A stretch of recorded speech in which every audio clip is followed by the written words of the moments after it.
Salut à tous, le journal du foot de ce jeudi 23 juin, les infos et rumeurs du mercato, à quoi joue le PSG avec Neymar alors que Nasser El Khelaifi a laissé planer le doute à propos de l'avenir du Brésilien en laissant entendre que ceux qui ne se donnent pas à 200% devront quitter le club. Le journal L'Équipe assure que la star parisienne va être prolongée de manière automatique le 1er juillet.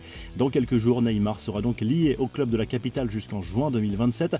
On peut parler d'un contrat en béton armé qui dessine le profil d'un joueur sur lequel on compte pour longtemps et qui s'inscrit dans le projet du club, sauf que cette stratégie remonte au printemps 2021. À l'époque, Leonardo était encore là, au moment où Neymar prolongeait son bail jusqu'en 2025, mais beaucoup de choses ont changé depuis. À l'étranger, si le Barça n'envisage pas son retour, un club pourrait tenter sa chance, il s'agit de la Juve. Massimiliano Allegri veut des renforts de choix et la star du PSG est une option à l'étude. Toujours concernant le PSG, il ne reste désormais que quelques détails à régler avant que Christophe Galtier ne devienne l'entraîneur du club. Le technicien français a trouvé un accord avec Paris autour d'un contrat de 2 ans avec une année supplémentaire en option.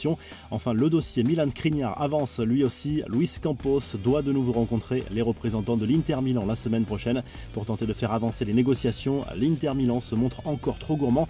Les dernières discussions portaient autour d'un possible transfert de 60 millions d'euros. À Marseille, Jorge Sampaoli envisagerait de claquer la porte. Le coach de l'OM avait réclamé des garanties en matière de recrutement et pour sa prolongation de contrat qui ne sont jamais arrivées selon les informations du journal AS. Cette situation agacerait le coach argentin au point d'envisager un départ dès cet été. Arsenal, de son côté, va devoir surenchérir pour recruter Rafinha. Leeds réclame désormais 65 millions d'euros. Le club londonien est prêt à réaliser un mercato XXL après la signature de Fabio Vieira, déjà officialisée, celle de Gabriel Jesus, Yuri Tielemans ou encore Lisandro Martinez sont espérés. Un mercato XXL qui pourrait coûter 250 millions d'euros à Arsenal. Les infos en bref, on vous parlait cette semaine de cet employé de Cristiano Ronaldo qui a eu un accident au volant d'un des véhicules de luxe de la star portugaise. Eh bien, le joueur de Manchester United va prendre en charge le remboursement des dégâts sur une propriété avoisinante. Enfin, le mondial au Qatar s'annonce comme un véritable succès en termes de billetterie. Le comité d'organisation de la Coupe du Monde a annoncé avoir vendu 1,2 million de places après la deuxième phase de vente. Au total, 40 millions de demandes ont été enregistrées pour l'événement qui se tiendra du 21 novembre au 18 décembre.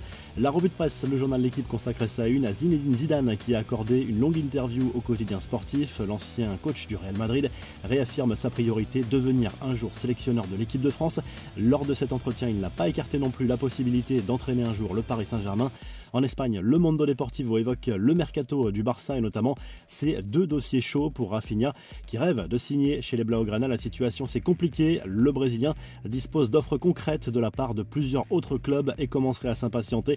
Pour Ousmane Dembélé, l'espoir d'une prolongation est toujours là. Xavi pousse pour une réunion de la dernière chance. Et en Italie, le Corriere dello Sport évoque le mercato de l'AC Milan et notamment cette piste Traoré, le milieu de Sassuolo. Le quotidien sportif se penche également sur la piste Paredes à la Juve. La vieille dame envisage un échange avec Moïse Kean. Si le journal du foot vous a plu, n'hésitez pas à liker, à vous abonner pour nous retrouver très vite pour un nouveau journal du foot.